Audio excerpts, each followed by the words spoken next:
on the top right side of Oxide is probably aiming for a 7-0 and a 14-0. I don't know who's doing the observing, but he's not totally ready. But that's all good. Eventually, he should be ready. Because there is a game going on. I gotta say, the top right side of Oxide is beautiful, cats. Yeah, the leaves of autumn as they prepare to fall. And here we go. It's Reynor. I like how you just stole my thunder. Now you just introduced my guy. All right, do them both, cats. It's okay. Well, here playing for Clash also, it is the Protoss player. Hellraiser. I thought it was you again. What's happening, cats? What is this start? Well, we did half of the intro. Roddy, please. How are you and Roddy getting so confused by this teamwork?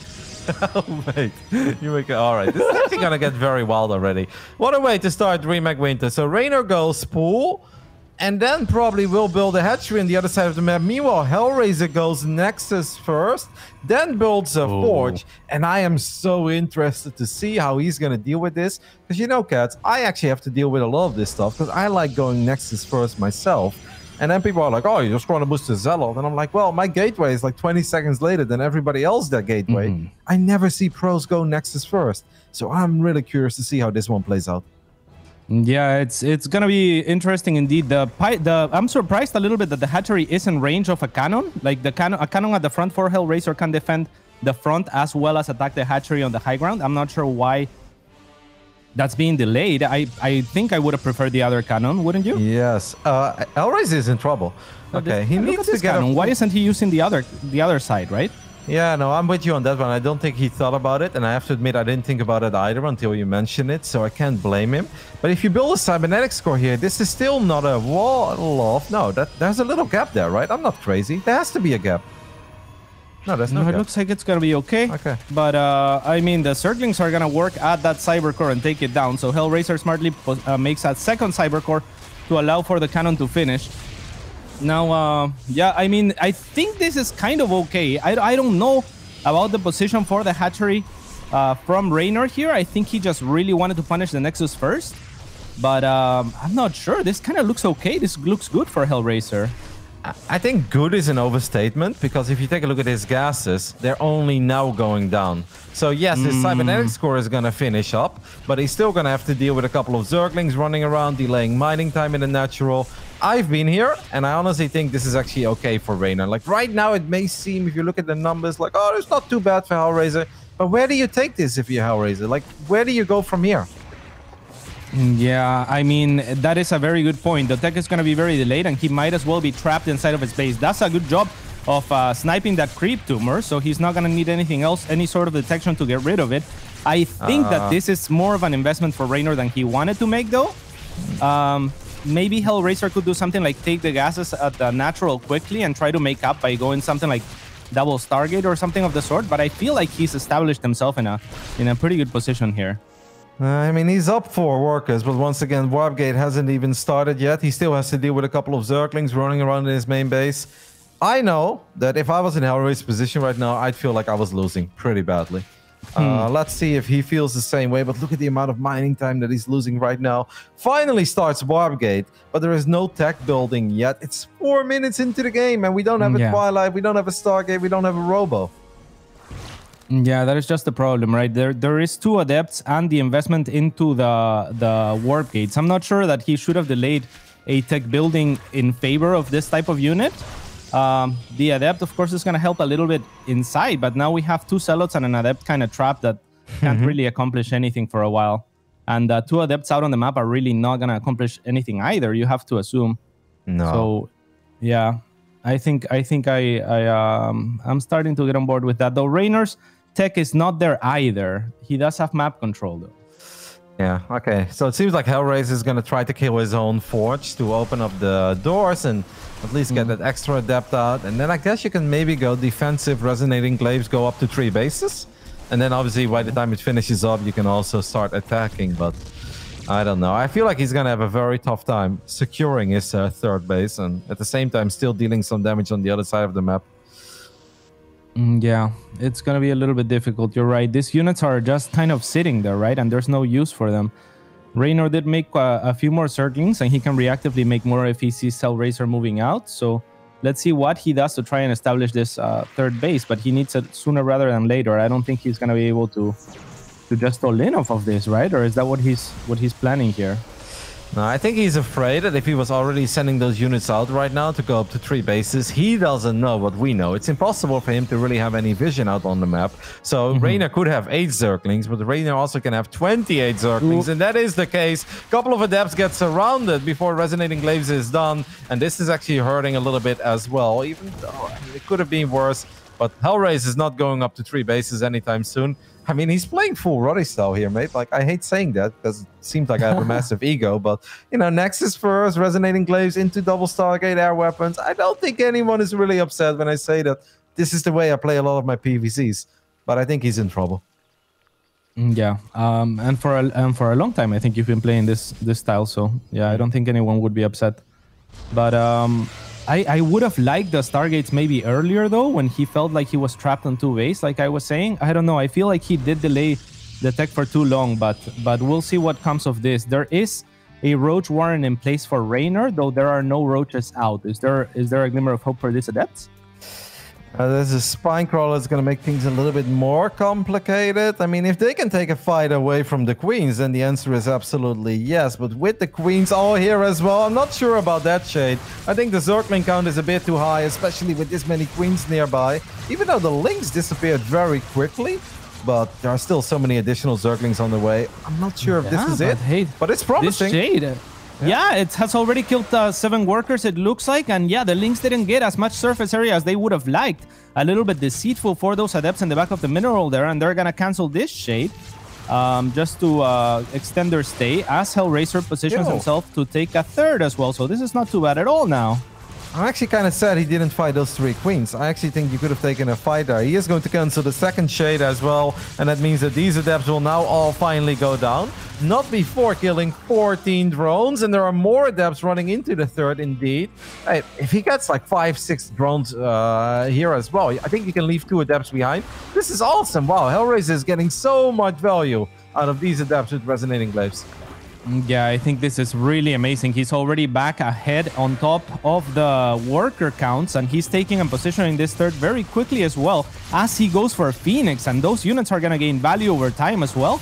I am kind of loving his position, though. Reynor seems to smell what the transition is, and he also is preparing to transition into Hydras. Yeah, but it's hard to make Hydras when you don't have a sick economy. Reynor is going to send an Overseer into the main base of Hellraiser as the Final Adept goes down. And he sees that, oh my goodness, you don't just have Phoenix tech. You've got 8 Phoenix out already. Now a Fleet Beacon goes down, so Hellraiser can start +2 air weapons as well. This is actually becoming a very exciting game, cats. I like what I see out of Hellraiser.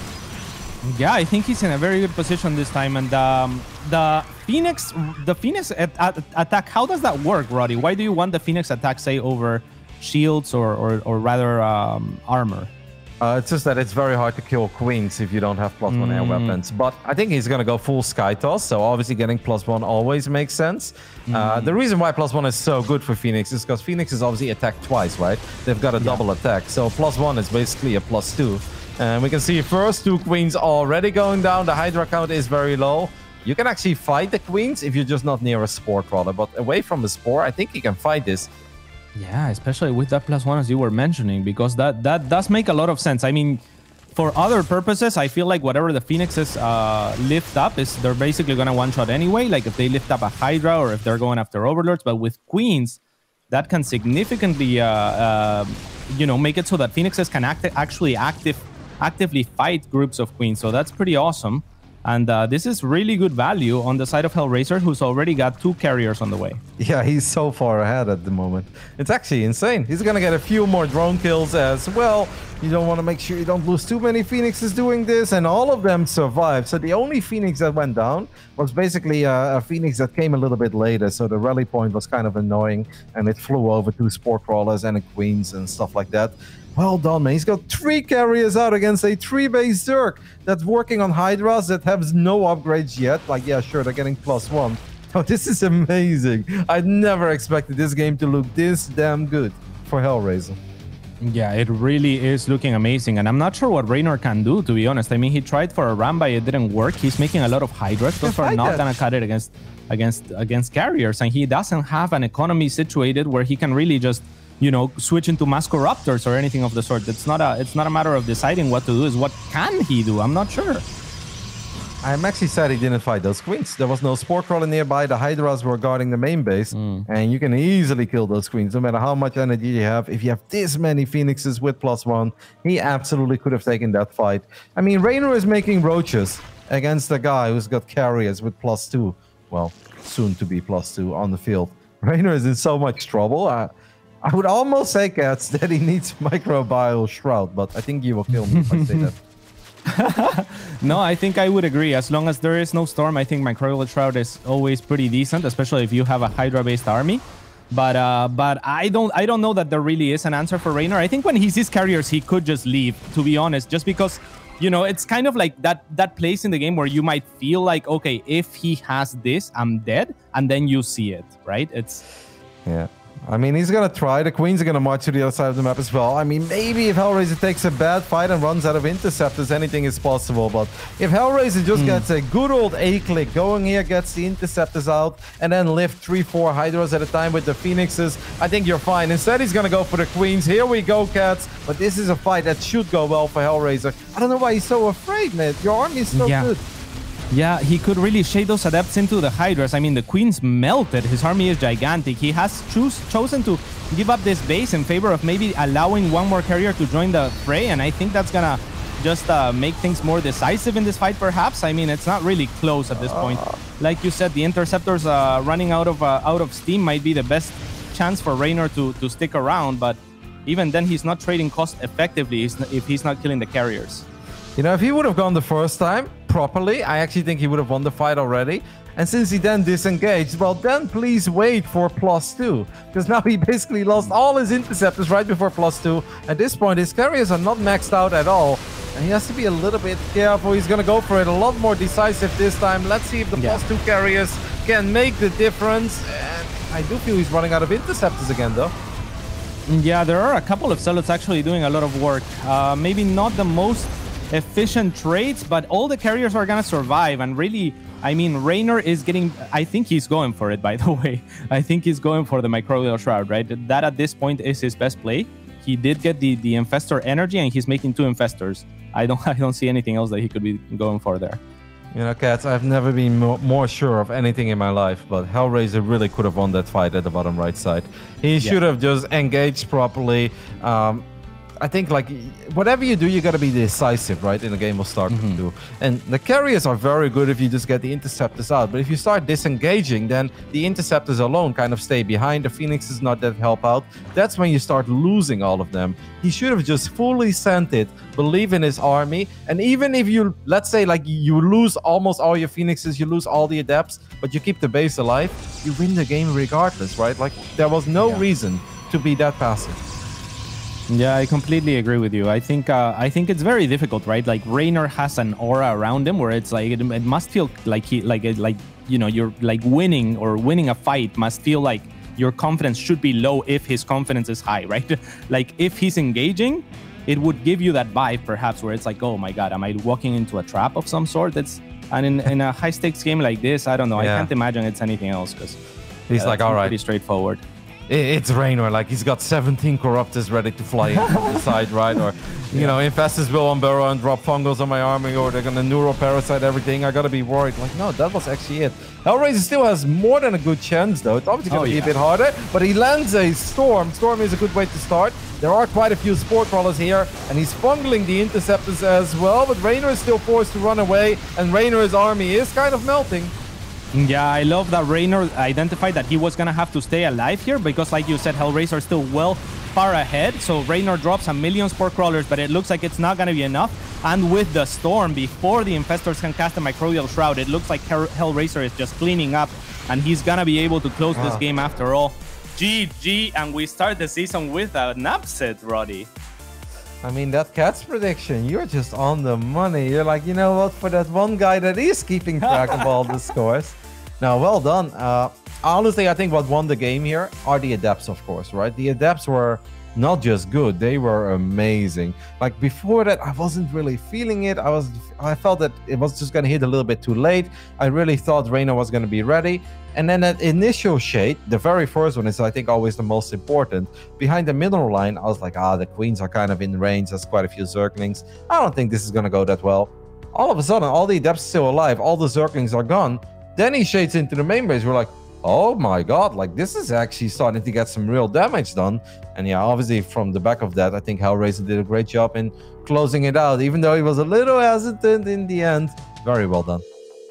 Yeah, indeed. That first shade was pretty cool because the Adepts had so little surface area, like they were covered by the minerals and then with their backs to themselves. So yeah, the Lynx didn't really get to do much. Like they didn't get to surround any Adepts. And the Queen's damage output is pretty low. So yeah, 13, 14 workers was it. And and with that, Hellraiser definitely got an advantage. Before that, I really didn't like the investment. Like you were talking about like the position, how you feel. I proxy hatched so much, and I feel like he didn't get us up from the proxy hatch perspective. Like Reynor didn't get enough. But I'm with you. Like the tech was so very late, and I think that Hellraiser maybe could have done something different there. But then the Adepts did so well that I'm like, well, I mean, maybe he just knew better. Maybe he was fine all along. Yeah, maybe. Yeah, I mean, obviously you made a valid point where you said like, yeah, Hellraiser's tech is late, but Reynor's tech is very late as well. And that's obviously true. I still felt that Reynor maybe could have defended that better. I mean, the spine crawler didn't really come into play. Maybe if the queens were in a slightly better position. It's all about shutting down the first initial attack. If that goes well, then obviously Reynor doesn't take economic damage, and then it becomes a lot harder for the Phoenixes to really make the difference. But gotta say, I love it, man. It really did feel like I was just casting one of my own games. Just slightly better execution at some points, perhaps. But yeah, that was cool to see. I think Hellraiser. You would have picked up those queens, though, right? Yeah, no, I would have killed the queens a couple of times. You can ask Risky about that. Like, that's what I do for a living. No, very well done. Yeah, I love it. Very impressive. I mean, I said it in the beginning of the game. I know that it was a bit funny with the camera not moving, but Reynor is someone who's got an ego in a good way. But he looks at this group and he probably is like 7-0, 14-0, which I believe is what he did last season. I'll double check that actually. But Reynor likes those little fun stats, you know. He's like, I smashed the group. I didn't lose a single map. Well, dropped the very first map of this tournament. Yeah, and that is to Hellraiser's credit. And we'll see what he brings on this next map. It's a map that's new to people who watch the game and don't play it. Perhaps it's going to be romanticized. It's a beautiful looking map. And yeah, medium-sized for anyone wondering. Not particularly large or small. Big main. Is there anything that strikes out for this map for you? I think it's kind of big because of like all the weird blockers in the center. I think attacking is kind of hard and it's relatively easy, I think, to go up to 3 bases.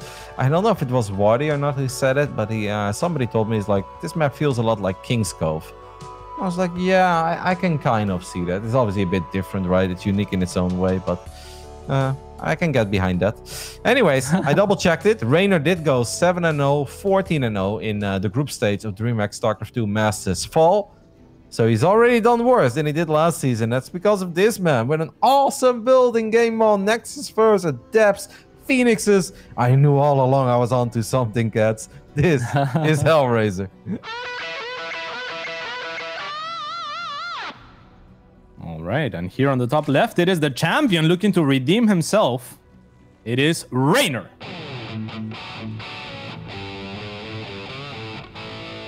Hellraiser is going to switch it up this game, though. He's not going to go for that double Nexus for us this time. This is going to be a gate, and we'll probably just take the game from there. I wonder if it's going to be something weird, like a gate and then maybe a late forge.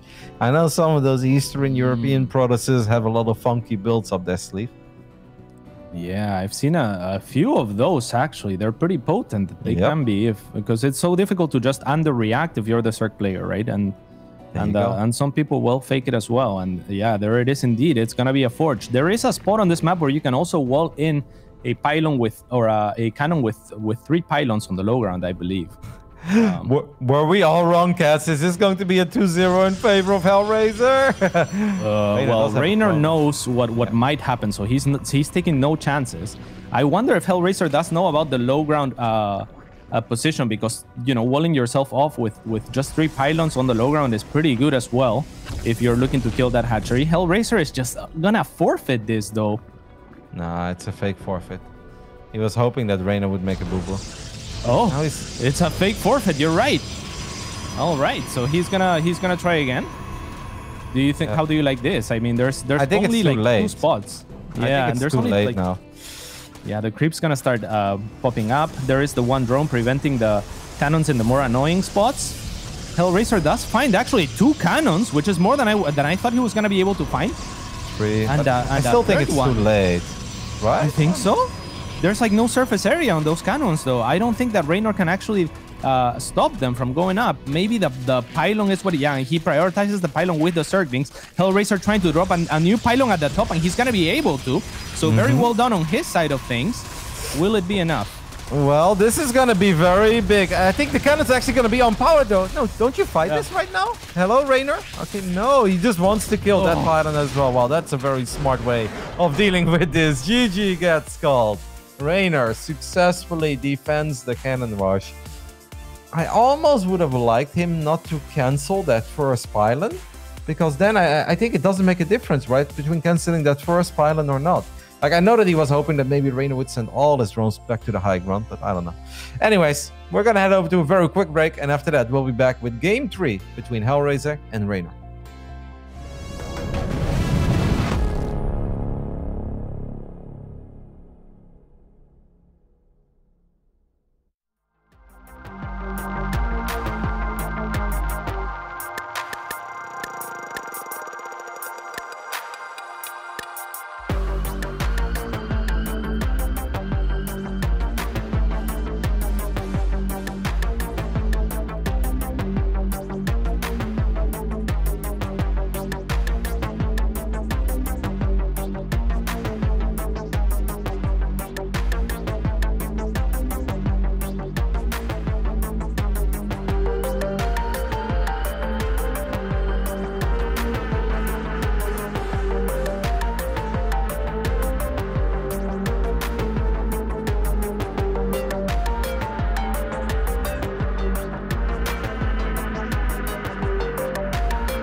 Welcome back. We are tied 1-1 in this amazing series where Hellraiser is using all of the Roddy tricks. Well, only when it works is he using the Roddy tricks. That cannon rush was not very Roddy like. That is true. I don't cannon rush very often, and when I do, it fails miserably. Way worse than it just went for Hellraiser. Yeah, I mean, kind of expected a cannon rush, but I was really happy to see the build that he chose in game 1. Final map is going to be played on Lightshade. That is a smaller map. I think you'd agree with that, right? Like, I think it's one of the smaller maps we currently have. So, yeah, I don't know. It's 1 second bigger than Submarine, more or less, or half a second. Okay. Yeah, so it's very close, and TLDR, very small map. I wouldn't be surprised to see some sort of a little like poke into a War Prism all-in with like 6 gateways, you know? Something among those lines. That's kind of what I'm feeling on a small map like this one. Yeah, I really always wonder what to do on small maps as Protoss against Zerg. It seems like the game gets a little bit harder even. I'm not sure if you would agree with that. I mean, Hellraiser did veto Submarine right away, but on smaller maps, I feel like 12 pulls are stronger and like Ravager pushes are stronger and just Zerg aggression overall is stronger. Whereas Protoss has the War Prism mechanic usually, or starport units that are very fast anyway and then can cover large areas very easily. So yeah, I'm not sure. What about something like an Immortal all-in? Yeah, absolutely. I mean, it could be a War Prism with like 1 Immortal and then gateway units. I think those builds are powerful. Anyways, we'll see what this man will bring out here on Lightshade. He is, of course, representing Clash as well. It is the Italian stallion himself, Reynor. And with a very, very fast drone out on the map. In the top left-hand corner for Clash also, it is both of the Clash boys we were talking about. It is Hellraiser. The only 2 players in the tournament. They almost had 3 though, Roddy. Mate. No more, I can't take it. So yeah, is Reynor going to proxy hatch again? Or what is happening over here? Something with this drone for sure. I'm not sure what it's waiting for. It seems mistimed, right? Like you would have wanted to send it a little bit later, but maybe he completely wanted to find a way to avoid the probe, and that's exactly what he's done here. And now he's gonna go in and yeah, it looks like block the natural expansion of Hellraiser with a hatchery. I do feel like you need to pull probes against this, right? I think if you don't pull probes, you're going to be a little bit behind. Hellraiser instead is going to drop the forge, but don't you always end up behind if you do that? It's difficult for me to say like what the best response is. I do like pulling probes myself. I like pulling like 3 or 4 probes. A lot of people pull a lot more probes than that. But if you pull like 4 probes and then you have your Zealot come out timely, then the Zerg player has to make the worst decision ever, which is to keep a hatchery and make it spawn where it's gonna have nearly no HP and you don't know how much you're gonna get out of it, or to cancel it, which is, you know, then if you have less probes attacking it the entire time, and you force the cancel, then that's the minimum investment that you can go for. So I think forcing the Zerg to that very difficult decision is one approach. Hellraiser has gone for the cannon stone. Yeah, so this time Hellraiser is going to have much quicker access to gas and the Cybernetics core, because obviously he didn't go Nexus first. Reynor did leave 2 Zerglings behind, but he didn't keep track of the probe, and I really hope for Reynor that he's aware of the fact that there is a pylon being built on top of his hatchery right now, and this could potentially get cannon rushed as well. Oh, that is nasty. If Hellraiser is able to do this, and I have no reason to imagine that he won't at this point, he is going to equalize things, though Reynor very smartly making another hatchery inside of Hellraiser's base. There is no pylon near this one, so it's not easily cannonable. You have to now invest the time and resources into an extra pylon if you want to deal with it in the same way. Oh, Reynor does catch the Adept in the center of the map, and that is a beautiful surround with slow Zerglings. But Reynor is going to have to give up this hatchery. He's going to see it right now as well. At least you must see that, right? Let me double check. Yeah. Come on. He lets it finish because I guess he wants those cannons to finish. I'm really surprised he lets the hatchery finish. Yeah. I don't know. I don't know. Could he actually see it? I'm not even sure. I think the hatchery. Okay. Well, then, yeah, it's a little bit surprising indeed. Maybe he just wants the larva, or maybe he wants this creep, or maybe he just feels like he's not going to be able to spend that money elsewhere or otherwise. This hatchery inside the base of Hellraiser is gonna come up though. Okay, Hellraiser is actually going to do something very smart. I was like, yeah, this is cool and all, but if you now expand at home, I mean, you're still spending a lot of money on these cannons and stuff. Hellraiser instead is going to make this a one base all in, but there is a hatchery going up in his main base as well, so he's forced to warp in another cannon, this time defensively, while 4-gating as well. What is this game? What is this series, Cats? Yeah, it's a really cool game is what it is, and honestly, Roddy, I kind of like Hellraiser's position on the back of the fact that Reynor didn't go for something like roaches, right? Because he probably thought, okay, this second proxy hatch is gonna get dealt with, or it's gonna force out a response. Hellraiser did the bare minimum. He reacted late, and he reacted with a pylon and a cannon. If this was roaches, say with Burrow, which is entirely a possibility that Reynor could have gone for on one base, Hellraiser would just be dead to this hatchery. But because it's Zerglings, I kind of like his position because I don't know what Zerglings are going to do in small numbers inside of Hellraiser's base. Whereas, like you said, Hellraiser on the other side is going to have all the full power to counterattack with potentially up to 4 gateways. I don't really like the fact that Hellraiser just donated 3 adepts in the natural of Reynor. I mean, like, yeah, okay, he got 3 drone kills, but 3 adepts with 3 drones is not the best trade I've ever seen. And on top, I feel like the 4-gate attack is not going to work. Is it even 4 gates? No, it's a 3-gate attack. Okay, that's so odd. Yeah, because he's going to expand behind it. I don't even dislike Hellraiser's position still. I think he's still in a good position. But yeah, absolutely. Those adepts shading into a weird location where they're not in the cracks, right? They should be aiming for those mineral cracks to micro around that and easily surround it. The main base of Hellraiser is actually in a bit of trouble. Hellraiser might be forced to recall those adepts from the other side of the map. Now, he's got 2 more adepts defensively, but that's still not enough. More Zerglings will pop. I think Hellraiser is playing a dangerous game, and at this point, the Reynor is like, hey, I'm starting to like this. More Zerglings for me. I'm never stopping with the links. And I actually think Hellraiser is in a lot of trouble. Yeah, he might have underestimated the hatchery at this point, because once the queen comes out, and she obviously injects, now Reynor has a lot of those Zerglings that Hellraiser has to deal with. I like the decision for the shield battery. On the other side of things, Reynor has made a lot of links himself, so he's not economically thriving either. But it's definitely a weird game. Oh no. Oh, he made a mistake. The links, or excuse me, the adapts were not on hold position, so they moved a little too far forward. And this means that this time Hellraiser was forced to use recall.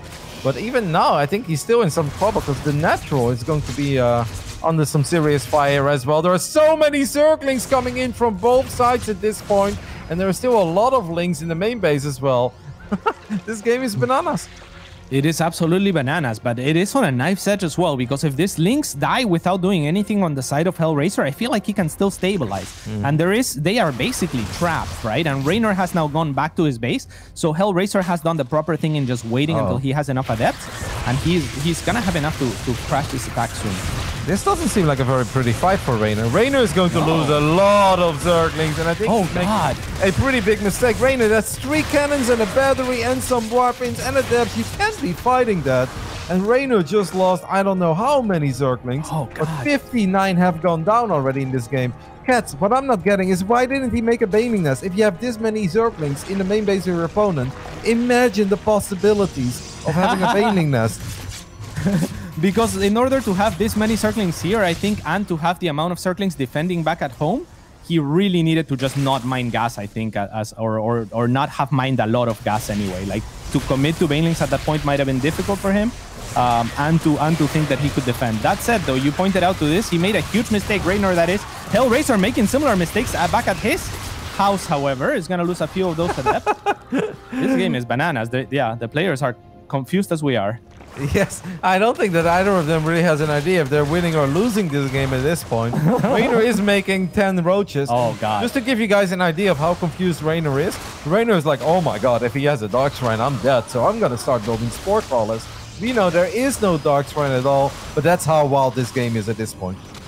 Yeah, absolutely. And roaches, I mean, they are going to be a great answer. Now that's efficient use of the larva, right? You can spend double the amount of resources inside of Hellraiser's base with a roach warren as opposed to just Zergling. So that is going to be a much more difficult force to dislodge for Hellraiser. And I think he's putting up a decent fight, but it's going to be a little bit too much